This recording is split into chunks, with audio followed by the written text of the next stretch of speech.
Over my 11 years on YouTube, one of the most recurring questions I've gotten is how do I take an analog or otherwise obsolete video medium like this VHS tape and get it onto YouTube? How do I get that footage off the device such as a VCR or a vintage camcorder? How do I get it onto my computer, into my video editor, and ultimately onto YouTube?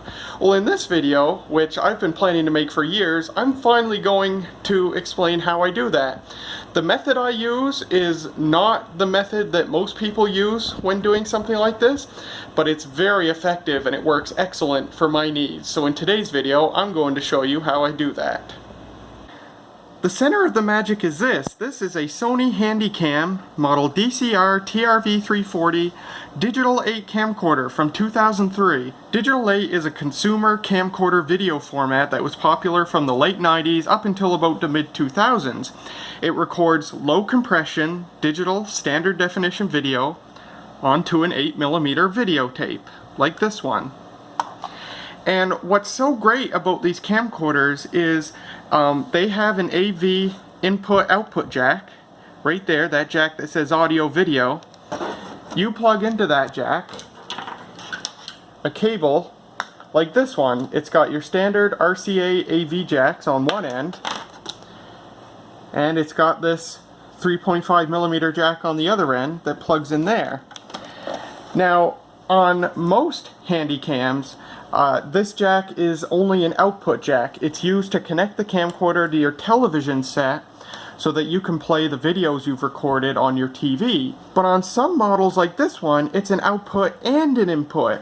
So not only can you output what's on the 8mm videotape to your TV, but you can actually input video and audio into this jack and record it onto the Digital 8 tape. And that is what makes my method of putting analog video on YouTube possible. The other important thing is that this camcorder can connect to the computer through FireWire.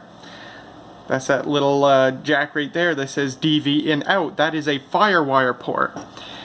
Apple popularized FireWire in the late 90s with the iMac, and it remained a popular video transfer method until about the mid or late 2000s. But FireWire allows a high throughput data stream to be transferred from the camcorder to the computer.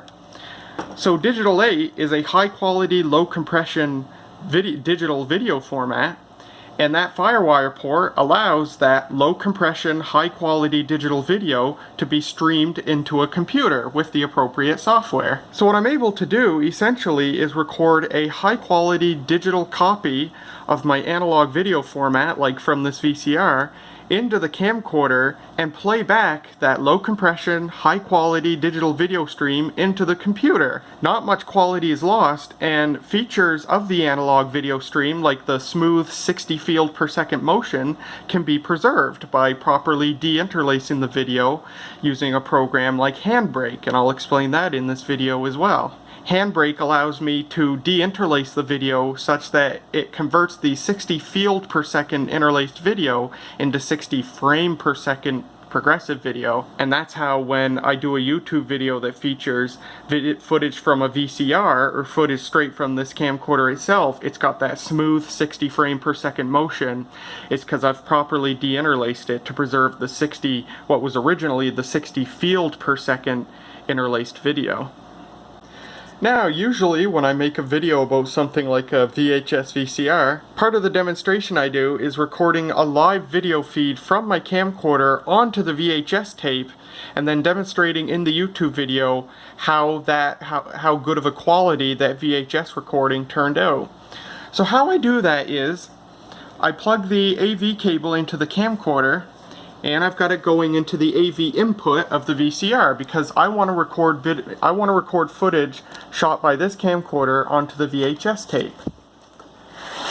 So I plug my camcorder into the AV input and I put in my VHS tape, and I turn my camcorder into the video recording mode. So the camcorder is now in the video recording mode, and in the video recording mode, video seen by the camcorder through the lens is piped out of the AV output And I've got it going into the AV input of the VCR. So the VCR is currently seeing what the camcorder is seeing through the lens. And all I have to do is hit record. Once I'm done recording the footage I want onto the VHS tape, I just stop the tape and I rewind it. And now I want to connect the camcorder as an input. So I want to pipe the video from the VCR into the camcorder. So I gotta unplug these cables and plug them into the AV output of the VCR. And now I'm going to put the camcorder into playback mode. So now the camcorder is in playback mode, and I have a tape in the camcorder, and I'm just going to make sure that tape is rewound all the way, which it is. And once my VHS tape is rewound, I want to start recording on the camcorder. Now on this particular camcorder, how you do that is you hold the record button and that blank button at the same time, and the camcorder will begin recording. And you can see the record indicator there. The camcorder begins recording. And so the camcorder is now going to record what's coming through the AV output of the VCR. So I'm going to hit play on the VCR. And now you can see what's showing up on the VCR is now being recorded onto the digital 8 tape in this camcorder. And once again, it is a high quality, low compression digitization, so it's very, very good. It's perfect for use like this. So, and yeah, this tape's a little bit damaged in the beginning, obviously. But once I am finished playing back what I want to play from the VCR into the camcorder, I just stop recording on the camcorder with the stop button, stop the VCR, and I'll rewind the tape on the camcorder. I captured 52 seconds of footage, which I'm now ready to pipe into the computer. So I'll play back the tape in the camcorder.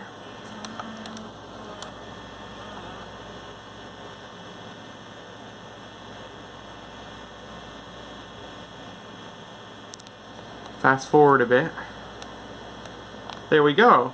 So there's the footage that was on the VHS tape. It is now on the digital 8 tape of the camcorder. So the next step is to play back the footage that's on the digital 8 tape into my computer. So let's see how I do that. So getting the footage from the camcorder onto the computer requires an optional piece of hardware to be installed in the computer, and that's a FireWire card.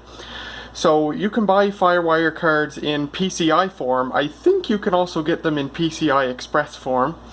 But I have a PCI FireWire card that I bought for like $5 on eBay years and years and years ago. I have it installed in my computer here. And this is a FireWire cable. It's got this small 4-pin end that plugs into the camcorder, and the end that plugs into the computer is a larger 6-pin end. It's about the size of a USB plug, a full-size USB-A plug. So, I have the FireWire card in my computer. Windows 10 supports it out of the box. I've got my FireWire cable plugged into the card, and I just gotta plug the small end of the cable into the FireWire port on the camcorder. So, with the FireWire cable plugged into the camcorder, I already have the camcorder in playback mode. I may need to power cycle it so that the computer can properly detect it. But to transfer the video, I'm going to use this program called WinDV. It's a very old program, but it still works on Windows 10. And right now it currently says error device not found because I opened WinDV before I had the camcorder plugged in, but usually it's got two tabs here, capturing from DV device, so recording video from the camcorder, but WinDV can also be used to record video from the computer to the camcorder. So if I want to transfer from the computer to the camcorder, I can do that. Usually I can clear this error if I go to the other tab and then back to the capturing tab. And it says initializing, and we're good. It says it's pause, press capture for capturing.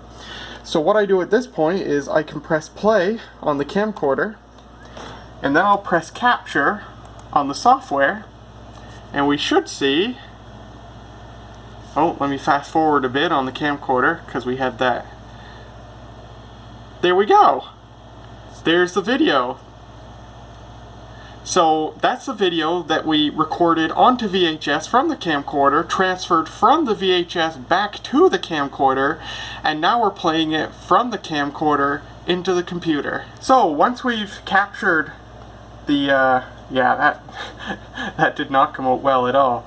But once we've captured the video from the camcorder, we just hit the capture button again to stop the capture. And it's done. Oh, and there's a video I filmed years and years and years ago. But I hit the capture button on the software again to stop the capture. Now I'm just going to hit stop on the camcorder. We can close out the capture, and the video goes wherever I set it to in the program. I put it right here. Here's a bunch of other stuff, and there's the footage that we just transferred. So I can play that back.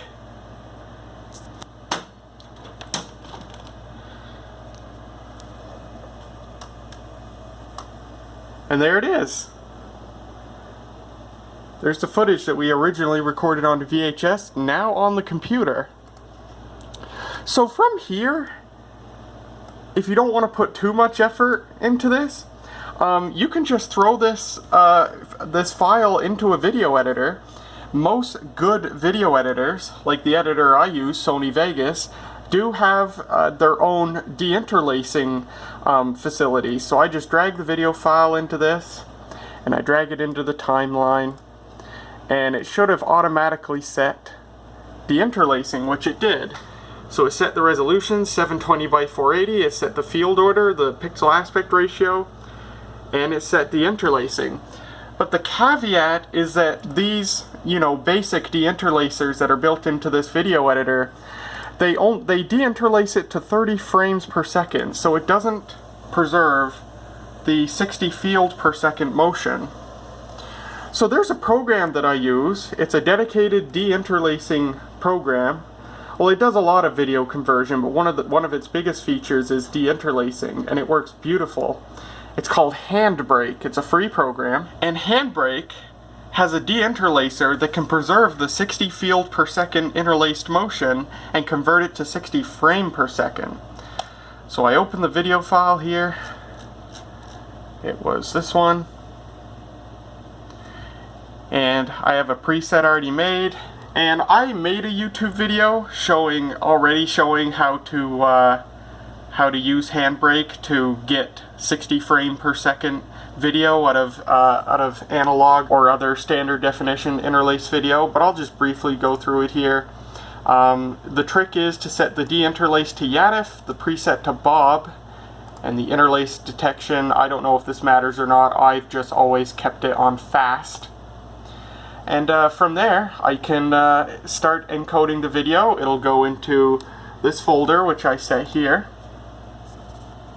And depending on the speed of your computer, it can take a little while. Oh, other important settings are set the frame rate to 59.94 and make sure that's set as the constant, not the peak. I set the encoder preset to ultra fast and the quality to placebo. And then for the audio, I just have it set to AAC and the quality at the highest, 10. So it's done the interlacing, so if I go into the folder where that ended up, there it is. So I open this up, and here is our video deinterlaced to 60 frames per second. So you preserve that smooth motion that comes from the 60 field per second interlace video. And that's it. Once the video has been processed through Handbrake, I can throw this video file into Sony Vegas, and I'll turn Sony Vegas's built-in video deinterlacing off, or actually it'll automatically turn it off because this is no longer a interlace video. It's now progressive scan, 60 frames per second.